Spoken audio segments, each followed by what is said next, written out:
Manila, Paul Bettany.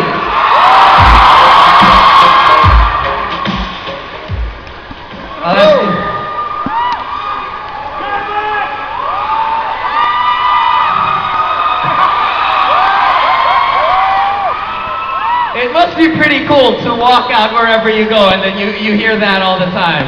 It's lovely. Thanks for coming.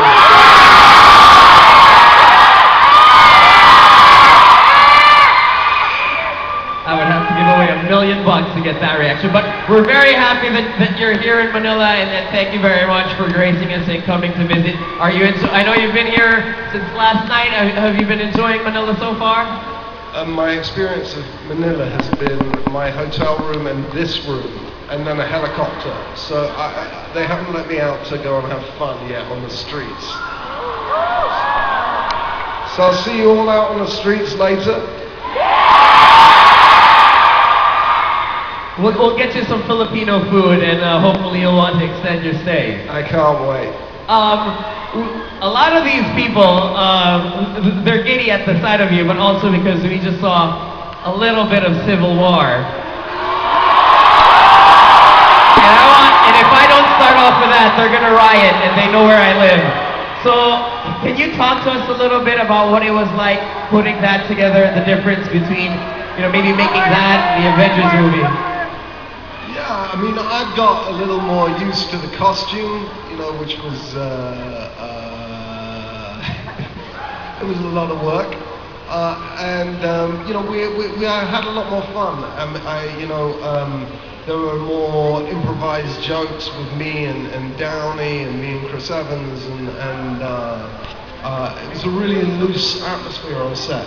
The Russo brothers run a really loose set, and it was great. One of the things that I always read about when I try and research about these Marvel movies, especially these Avenger movies, is that it's ironic because for some of the most successful movies we've seen in the last few decades, they also say the exact same thing. It's one of the most fun, most loose, most happy filming environments. And I was thinking to myself, well, that's a little too good to be true, but it seems like it is. No, it's true. I would totally lie to you if it wasn't, but I don't have to lie.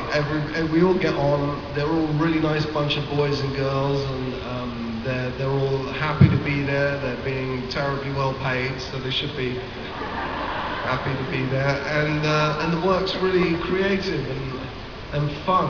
I had it. I got to be born on camera. That's unlikely to ever happen again. Jeremy Renner, though, has kind of got the better end of the stick here, because he doesn't have to put on anything extensive. He could go to the hardware store wearing that, so it's a little unfair for him. It's true. Unfair for him. It's great for him. He just looks at me and laughs at me in makeup as I go through my 2-hour makeup. Okay, you obviously, we'll get to more Civil War and Marvel stuff in a little bit, but you have a lot of fans here in the Philippines, even before all the Marvel stuff, because of all the great work that you've done. Backstage we were just talking a little bit about Wimbledon, which is a movie that you did, and was a great use for me because I got to teach my sister tennis because of it. You still pick up a racket every now and then? Yeah, I learned to play tennis for that movie, and it was so frustrating that on the last day I broke all of my tennis rackets. But yeah, no, I'm back to playing a bit of tennis every now and again. If you're an Avenger, you got to stay in shape. Is there? Because everyone always talks about that. Downey he's still talking about how he's in such great shape because of having to play the characters in the movie. Have you changed your lifestyle? You found a little bit. Yeah, I don't spend much time with carbohydrates anymore. It's become the new enemy. There's the comic book enemies and then there's carbohydrates. I long for potatoes. I just dream of potatoes. You should try Filipino rice. You might find a dream of rice. We'll treat you to some good food. Another movie, and I'm sure we'll get a roar from the crowd here in a little bit when I mention it. But another movie you did before that is a great, has a great special place in the hearts of many of your fans is A Knight's Tale. And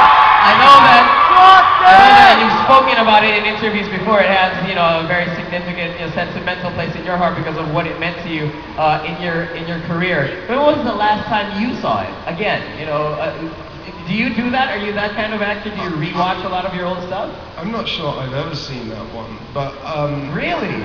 but you all have, which means that you've seen me naked. I didn't want to bring that up, but okay. And therefore, you have me at a disadvantage.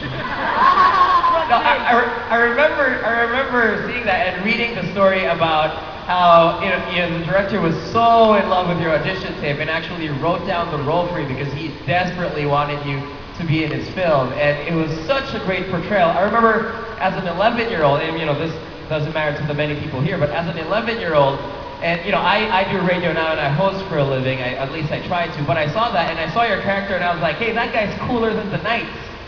And I told myself, maybe I want to do that for a living, except not get naked.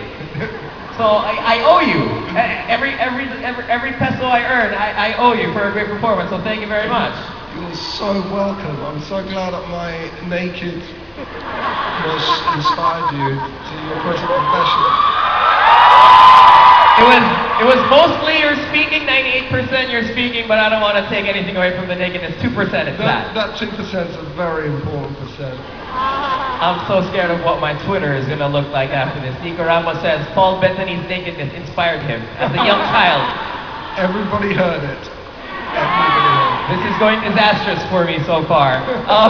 You come to Manila, you come to various places in the world, you meet all sorts of fans. Is this reinvigorating for you, and being part of a franchise like this in the capacity that you are now, not just as the voice of Jarvis? What's it like meeting all these young people so fully invested in a story, in movies that honestly we've never really seen before?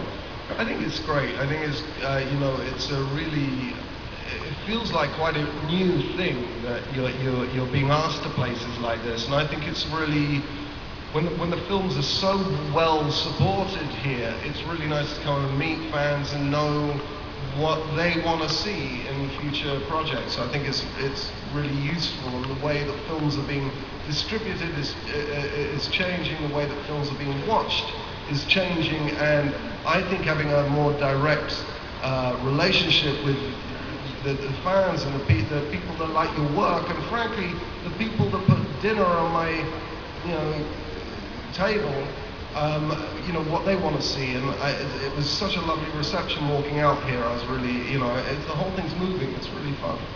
And you played it off pretty cool too. That was very impressive of you. Thank you very much. That happens all the time. Did the movie and does your performance get the same kind of love and appreciation and fangirlness, and with the kids and with the family, with your parents when you come back home? Are they as big fans of it, or are they like, oh yeah, Paul, you're in another movie, okay, let's move on? The Marvel stuff is the only thing my kids have ever been interested in. I've ever done ever. So that's slightly humiliating. My daughter, my 4-year-old daughter, is in love with Robert Downey Jr. And I was trying to get her to send a video message that said, I love the vision more than you, and send it to him. But instead I had to send him one where she says, I love you, I love you, I love you more than my daddy. It was a very bad and dark moment for me. Damn you, Downey. Yeah. You got us again. You got us again. But it must be great though to and I know you love making all sorts of movies, but I'm sure this has a special place in your heart. Making something that not only has a lot of commercial success, but something that your children not only want to watch, but can't wait to watch. Really curious about. Well, that must be an experience. It's really great, and also as an actor, the other part of it is knowing that you have work in a year's time.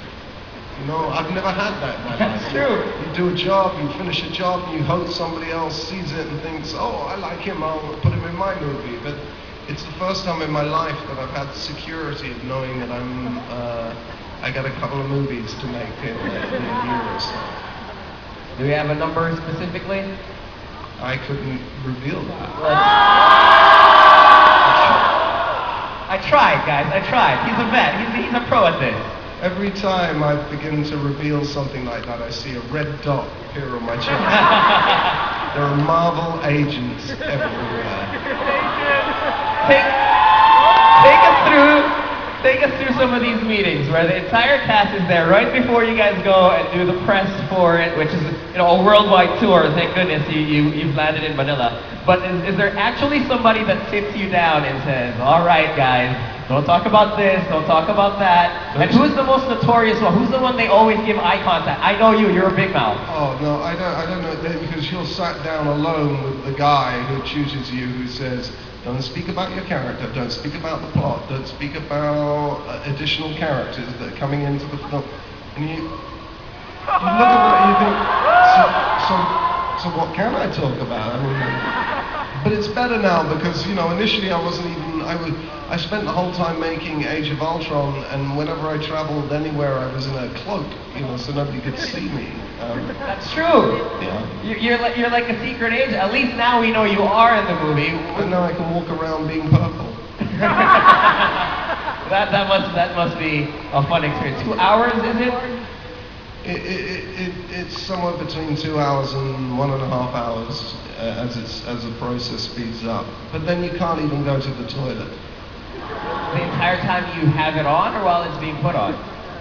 The entire time you got it on. It's a 45-minute process. That must be fun. Now I believe you when you say it's a fun and working environment. No peeing, no one pees at it. Now, the first time they showed you the costume and said, "All right, Paul, this is what we want to do with it," because it takes they say tough men wear pink. I can only wear a particular amount of pink. But it's a very risky shade of purple there. Now, you're obviously a better man than most of us here. What was your initial reaction to the shade? I was blown away. I saw a lot of early concept art, and some were purple, some were gold, and some were other colors I can't remember. But I thought it was such an incredibly striking look. And I went, wow, it's going to be great. And I didn't put 1 second's thought into how we were going to accomplish that.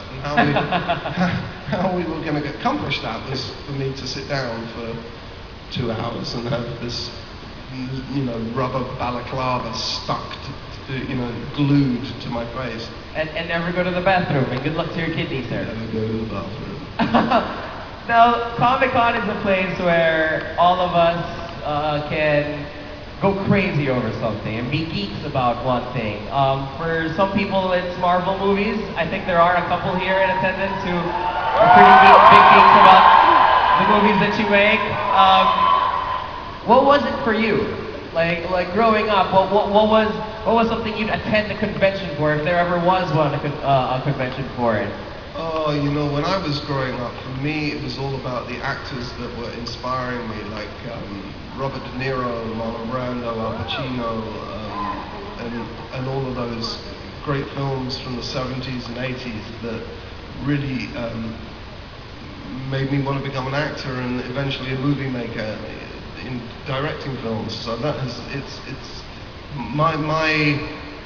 they were my heroes, and also musicians. I'm a huge Blur fan. Wow, I can see that. I can't think of an actor that I haven't met, but I've had the opportunity to meet Damien Albarn twice, and have always said no because I'm too nervous to meet him. He's such a hero. Have you ever thought in your head, like the first time you maybe met De Niro or Pacino, and you're like, all right, so when I meet them, I'm going to be cool about this, I'm going to be calm. Were you cool and calm, or did you make a fool of yourself the way many of these people, myself included, did, backstage when I first met you? Yes. I totally made a fool out of myself. I had a meeting with him, he was filming. I had a meeting with Robert De Niro, and the meeting got delayed. Now I have got a babysitter to look after my little baby boy, and Jennifer was away working, so I had this 2-hour window. Well, he was late, 2 hours. So by the time I walked into the meeting, I had one of those baby Bjorn carriers with a baby, and I conducted this audition with him wearing a baby. Yeah. That must have been tough to explain. It was tough to explain. He was he loves kids, and he was very, very obsessed with the baby.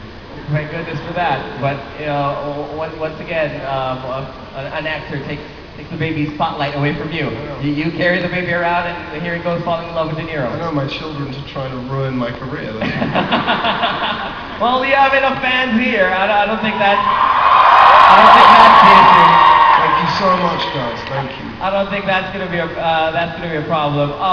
Now this particular movie, and you know, we saw a nice little snippet of it. So we rolled back. How many times did we all see it? 3, 4 times. They want to see it another 8 times. If the movie was just that clip rolled back 20 times, I don't think any of them would complain. But do you also get into the hype of these things when they're coming up? Because it's been a while since you filmed them, obviously. But when you see a new trailer come out, do you also get excited as a fan? Oh yeah, absolutely. They're making the biggest movies of all time. You look at them and they're just huge, and the effects are huge, and the scope is massive, and they're filmed in so many different locations around the world, and it's hard not to get wrapped up in all of that excitement. Yeah, I'm looking forward to seeing it.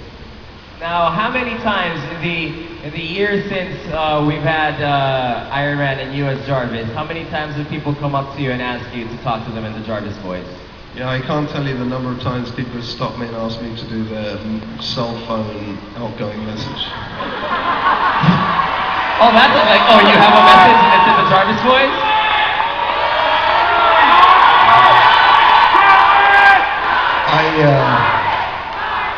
Initially I started doing it, but then the demand became so great, I couldn't even walk down the street with people stopping me, asking me to do Jarvis on their outgoing message. I should do Siri. You should. Apple should call you and let's scrap the Siri girl and just replace it with Jarvis. Who wouldn't want that? Yeah, I think we should start a petition.